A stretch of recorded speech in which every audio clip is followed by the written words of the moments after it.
Is faith just a refusal to see? That is the question, isn't it? I mean, it feels like the sharp-edged question that sort of defines the whole intellectual landscape of, well, of right now. It really does. It's everywhere. We live in this world of just high-resolution data. Yeah. We have the James Webb Telescope literally looking back to the beginning of time. It's capturing light from billions of years ago. And on the other end of the scale, we've got neural networks decoding the very syntax of life, mapping the genome. Exactly, predicting protein structures. And in this world, this environment, science offers us this ever-changing brilliant light. It gives us the empirical, the tangible, the provable. Things you can touch, measure, replicate. Yes. And against that backdrop, that almost neon-lit backdrop of progress, you have this other thing, faith. And the tension between the two is, well, it's palpable. It's not just some academic debate in an ivory tower anymore. It feels like the defining conflict of our modern discourse. It really does. It shapes our politics, our education. You see it in every online argument. Oh, definitely. And it even shapes those quiet thoughts you have when you're staring at the ceiling at 2 in the morning. Right. And the common perception, the one that's just sort of in the water, is that to have faith is to betray the mind's true purpose. It's seen as a retreat, a surrender. The idea is, if you're a thinking person, if you value reason and logic and evidence, how can you possibly accept something that seems to demand you close your eyes to all of that? It feels like a choice you have to make. A binary. Yeah. You can be rational or you can be religious. Pick a team. You can't be both. Yeah. And a lot of us we accept that binary without a second thought. It feels intuitive, doesn't it? It does. It's like light versus dark, reason versus superstition. But what if that binary is false? What if the whole map we're using to navigate this territory is just fundamentally wrong? What do you mean? What if the opposite of faith isn't always reason? What if the opposite of faith is actually just another form of blindness? Now, that is the curveball we're looking at today. We're taking a deep dive into a really fascinating, dense, and I have to say, a very surprising work by J.R. Ahmed. It's titled Beyond Blindness, The Quranic Path Between Faith and Reason. And it really is a surprise. It is. I mean, looking at this stack of notes and the source itself, this isn't what I was expecting at all. It's not a sermon. It's not a gentle nudge to, just believe.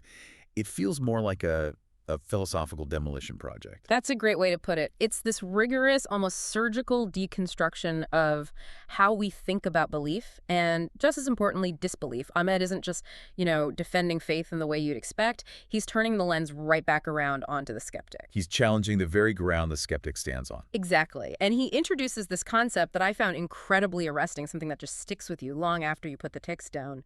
Blind unfaith. Blind unfaith. I love that phrase. It sounds like a paradox, doesn't it? Yeah. Or maybe a riddle. We always associate blindness with faith. Blind faith. That's the cliche. Right. But blind unfaith, that feels new. Yeah. That feels disruptive. It does, but as we unpack it today, you'll see it's describing a very real, and I'd argue a very pervasive psychological state. Ahmed actually opens his work with this poetic stanza that really sets the scene for this whole discussion. He writes, "In reason's halls, where sharp-edged questions gleam, the atheist's voice disrupts the mystic dream." That sets a very specific tone right from the start. It acknowledges that the skeptic isn't just some background noise. They're a necessary disruption. They're the ones poking holes in that mystic dream, forcing people to wake up.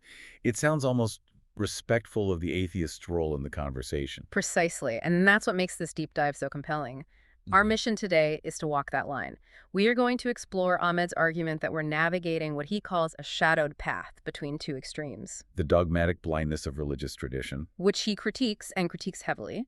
And on the other side, the equally dogmatic blindness of materialist rejection. And then, hopefully, we can try to reach what he calls the grandeur of nature's signs. I want to set the scene for you, for the listener. I want you to just imagine for a second that we aren't in a recording studio. Imagine we're in a library. Okay. But not just any library, a vast, maybe infinite library where the walls seem to dissolve into the cosmos, the shelves just go on forever, spiraling up into the dark. And the books here, they aren't just paper. They're written legacies. The accumulated questions and struggles of humanity. Exactly. And we are pulling this one specific text, Beyond Blindness, off the shelf to see if it can actually build a bridge over that massive gap between, the lab coat and the prayer rug. It's a bridge that, well, it requires us to break some mirrors first. We have to be willing to shatter the reflections we've kind of fallen in love with. So let's grab a hammer. Where do we start? Let's start with the critique we all know, the foundational atheist argument. When I was reading the first section of this source, I found myself just nodding along. It felt very, very familiar. It should. I mean, it's the dominant intellectual current of our time. It's the water we're all swimming in. Okay, so the source lays it out very clearly. The argument, essentially, is that faith is, by definition, belief without sufficient justification. Or even worse, it's belief in defiance of contradictory evidence. Right. The atheist looks at the world of religion and says, look, science is self-correcting. If we find out we were wrong about something, gravity, genetics, the age of the Earth, we update the model, we change the textbooks, we progress. Right. Science not only admits its mistakes, it thrives on error correction. That's its superpower. It doesn't claim to have the absolute truth all at once. It just claims to be getting closer, step by painful step. Exactly. But religion, in this standard critique, religion is viewed as rigid. It's immutable. It's written in stone, sometimes literally. The accusation, as J.R. Ahmed phrases it in his text, is that faith demands for dogma's rigid sake. It's this idea that to enter the temple, you have to turn off your brain. You're required to leave your critical thinking skills at the door right next to your shoes. And we have to be honest here, and this is where the source really surprised me, Ahmed. Despite writing from a Quranic perspective, he validates this critique. He doesn't shy away from it at all. He doesn't say, oh no, you're wrong. No, he leans right into it. He acknowledges that this is a foundational point of condemnation, and he says it's a fair point. If there is a God, a creator of this incredibly complex, rational, mathematical universe, why aren't the signs clearer? Yes. Why is there this demand for a leap of faith? That phrase. That's the phrase that always gets me. A leap of faith. It implies a gap, doesn't it? A massive canyon. On one side, you have solid ground facts, logic, things you can see and test. And on the other side, well, you don't know what's over there. And the leap itself implies that this is where logic ends. You just have to jump and hope someone or something catches you. It frames knowledge and faith as being on opposite sides of that canyon. And for any rationalist, that gap is terrifying. It looks, frankly, like intellectual dishonesty. It looks like you're using faith as a sort of get-out-of-jail-free card whenever you hit a logical wall. Right. If you can't explain something, you just say, well, you just have to believe. Or it's beyond our understanding. It's a mystery. That's the ultimate conversation stopper. It's basically a command. Stop thinking now. Exactly. And the source argues that this kind of thinking creates a real barrier to human progress. If you accept things without evidence, where free thought lies dead, as the poem in the text puts it, it warns of delusion. It says, if unverified claims hold sway, then truth itself is lost along the way. That is a very serious charge. It's saying that faith, defined this way, isn't just different from truth, it's an enemy of truth. It paints a picture of societal chaos. If any doctrine by sheer belief takes flight, then chaos reigns in reason's fading light. It's a compelling point. I mean, if everyone just believes whatever they want without any evidence, how do we build a society? How do you do medicine? How do you build bridges? If I believe a bridge will hold just because I have faith in it, but I haven't done the math, that bridge is going to collapse, people will get hurt. You absolutely cannot build a civilization on that. And that is why the atheist critique is so powerful and, in many ways, so necessary.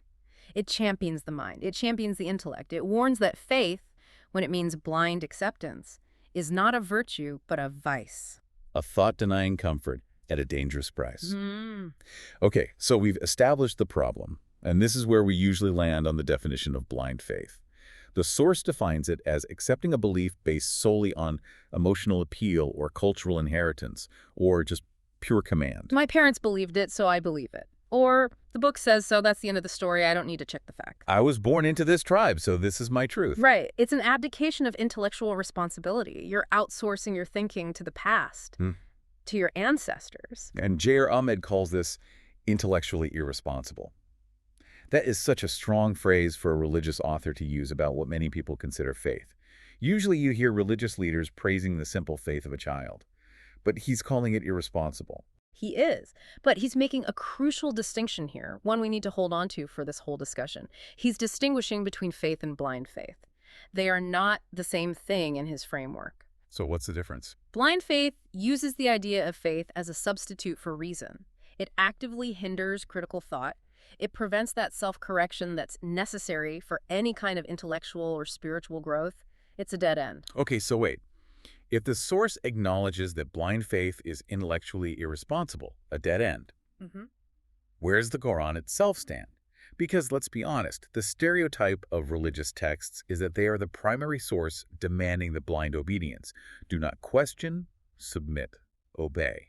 And here's where it gets really, really interesting. This is the first major twist in our deep dive today, and it's a big one. Why? The source argues, very forcefully, that the Quran agrees with the atheist critique on this specific point. The Quran agrees with the atheists. That sounds like a contradiction in terms. With regard to the method of believing, yes, absolutely.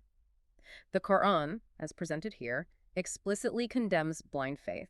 It warns again and again against following forefathers. It treats the blind following of tradition not as an act of piety, but as a fundamental failure of the human intellect. That seems so counterintuitive for a religious text. Yeah. I mean, usually tradition is everything. You guard the tradition, you pass it down, you honor the ancestors. That's the whole point.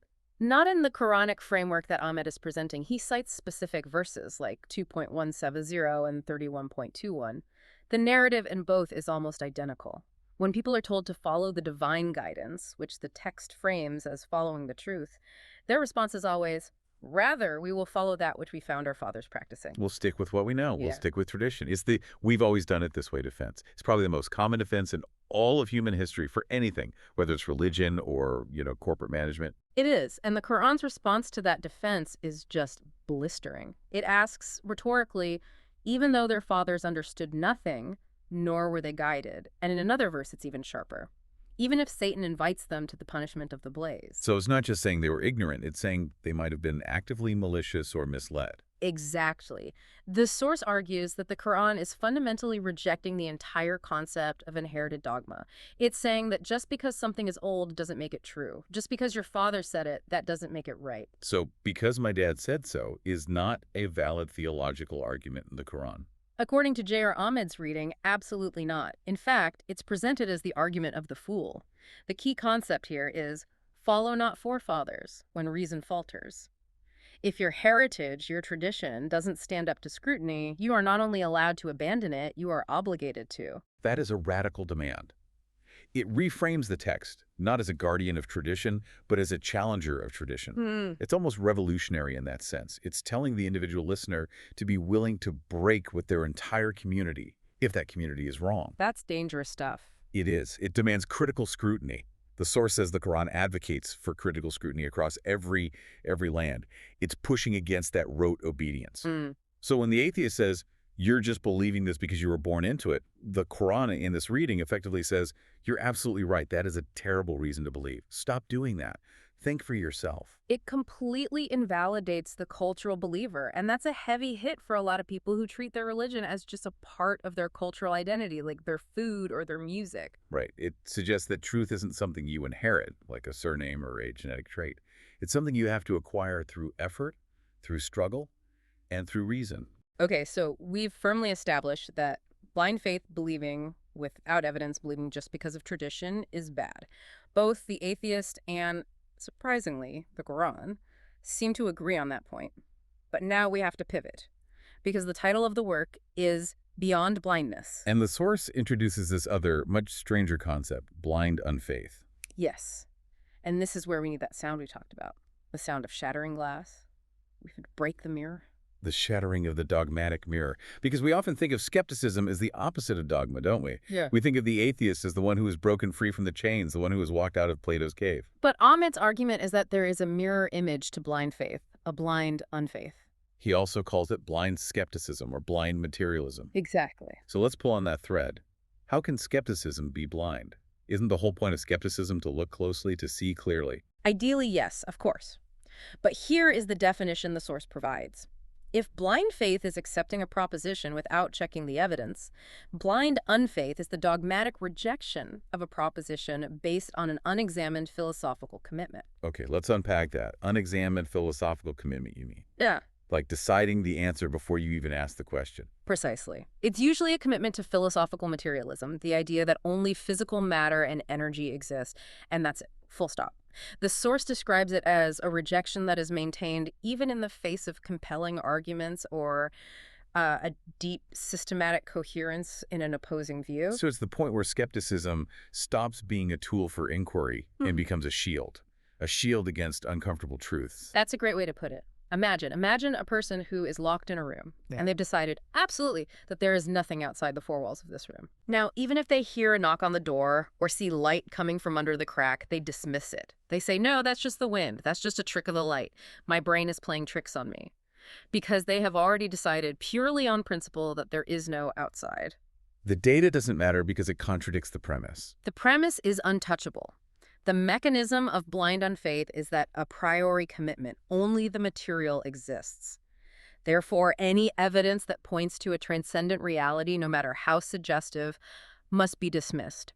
Not because the evidence itself is bad, but because it violates the preset dogma. It's not an investigation at that point. It's a filtration system. You're filtering the data to fit your theory, which is the exact opposite of the scientific method, ironically. Right. The scientific method says you follow the data wherever it leads, even if it completely destroys your beautiful theory. Blind Unfaith says, I will follow the data only as long as it stays within the comfortable boundaries of materialism. There's a great line in the source's poetic framing of this.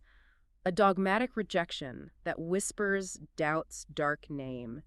It reframes that kind of doubt not as a tool of inquiry, but as a rigid wall, a fortress to hide inside. It compares the two so explicitly. Blind faith elevates emotion or culture into an idol. Blind unfaith, then, elevates a chosen philosophical position materialism into an unquestionable dogma of its own. It becomes a form of fundamentalism, just without the deity. It has its own high priests, its own sacred texts, its own heretics, and its own forbidden questions you're not allowed to ask. So they are both traps. They really are just mirror images of each other. They are, and the source calls this an epistemological problem of justification. Okay, that's a mouthful. Let's break that down. What does that mean for us practically when we're trying to figure out what's true? It means that neither extreme gives you a reliable way to find the truth. The source argues that if blind acceptance, whether it's directed toward a deity or toward absolute materialism, is a valid pathway to truth, then any claim, literally any claim, could be justified. Right. If I can just say, I believe in materialism, without having to provide proof, without explaining the origin of the universe or consciousness, then someone else can just as easily say, I believe in the flying spaghetti monster without proof. And we're at a stalemate.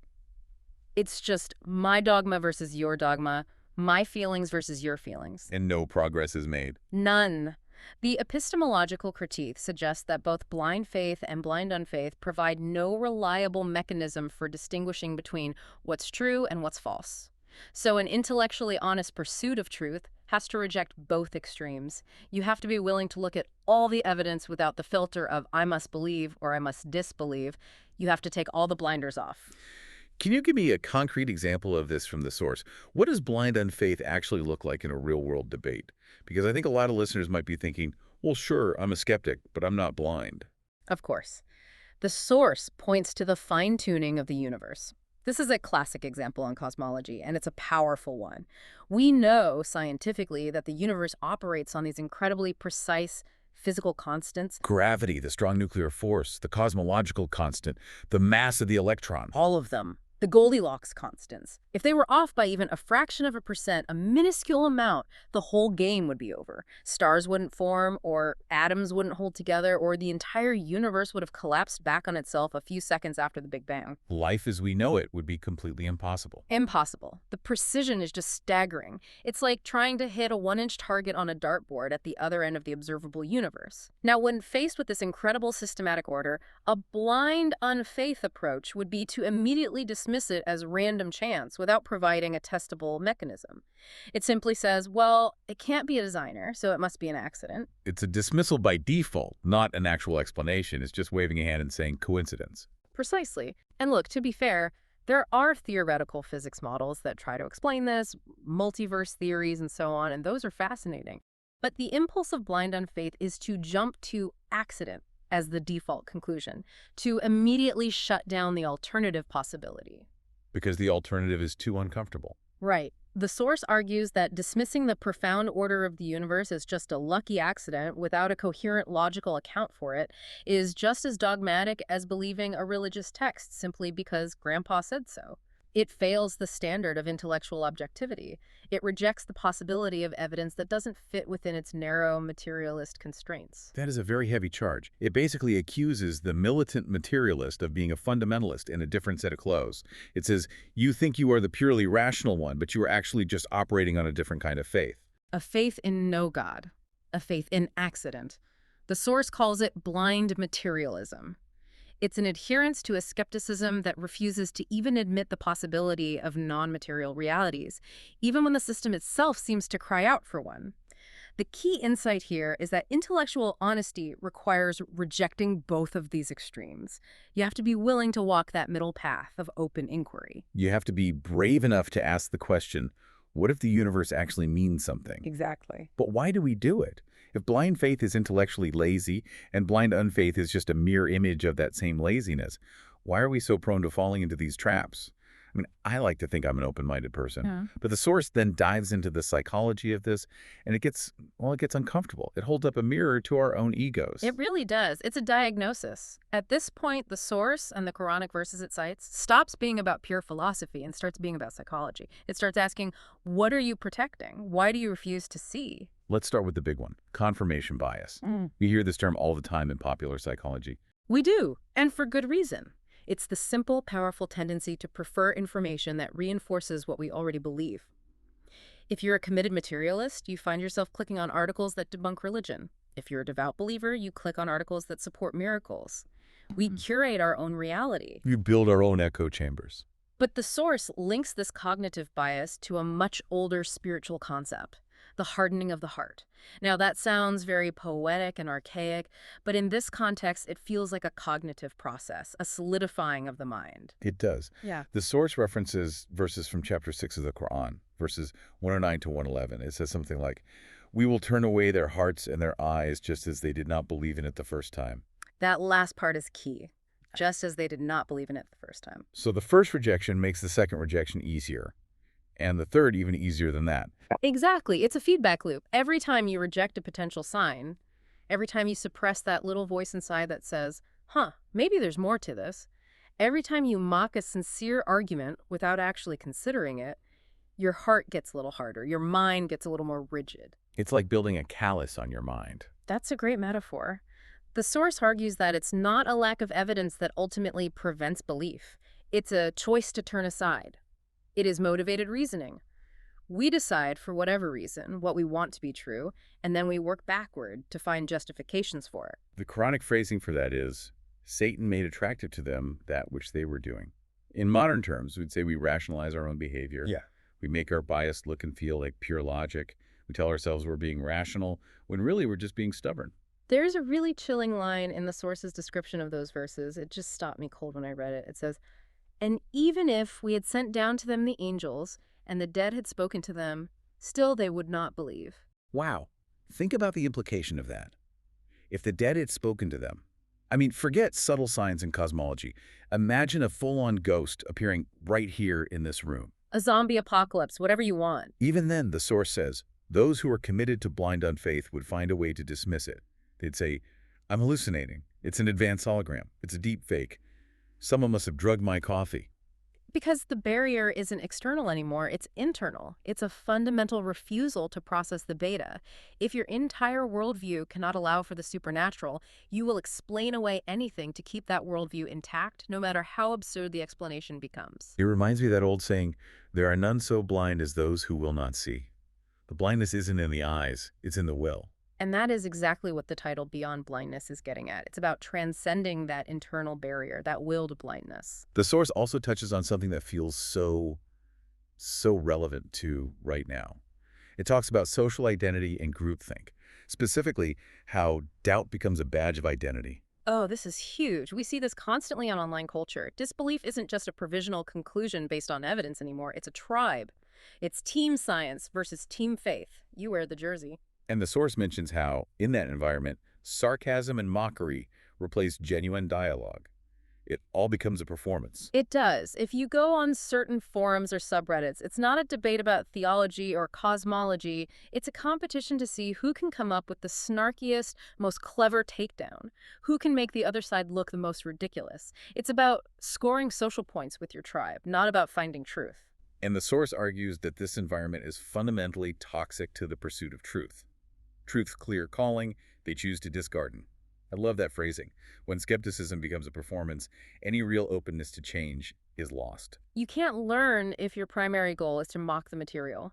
If you approach a text, whether it's the Quran, the Bible, or even a scientific paper you disagree with the intent to destroy it, you will never, ever understand it. It's the arrogance the source warns about. When arrogance settles and hearts begin to harden, if you think you're smarter than the text from the outset, you'll never learn from the text. You have to lower your guard. You have to be humble enough to listen. So we have the diagnosis. We are trapped between this rock of blind faith and the hard place of blind unfaith.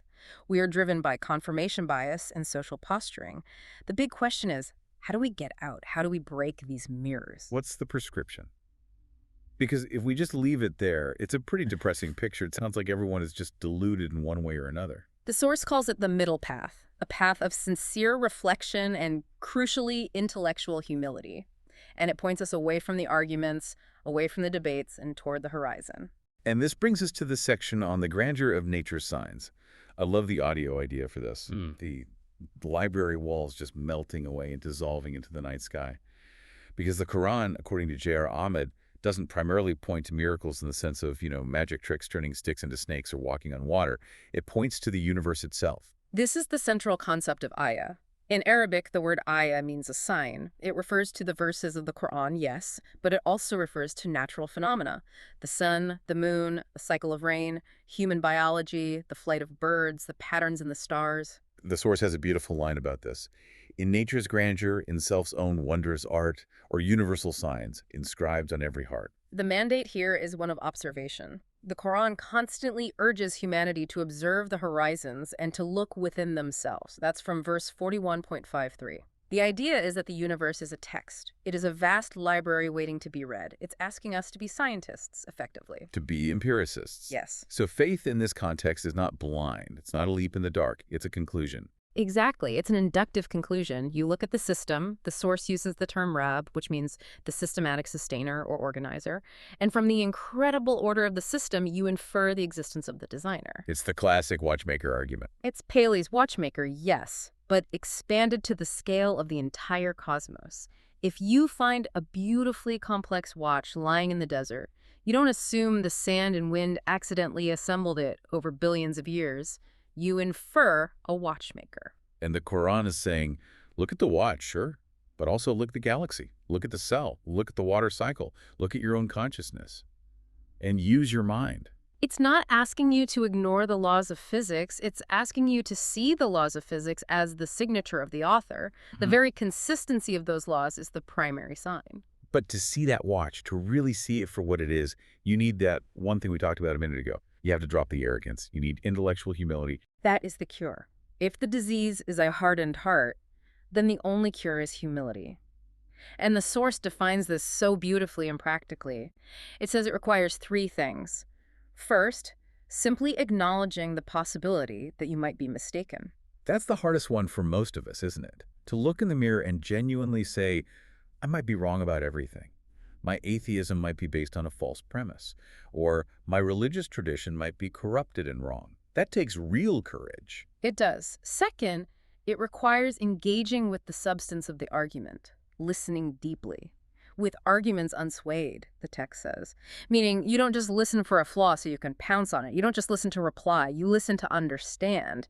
You try to summarize the other side's strongest arguments, the steel man, before you even begin to respond. That's the only way real dialogue can ever happen. Otherwise, it's just two people shouting past each other. And third, it requires seeking common ground in things like justice and truth, recognizing that deep down we all value truth. We are all hopefully on the same team in that regard. Not blind faith's grip, nor blind unfaith's cold disdain, but sincere inquiry. Sincere inquiry.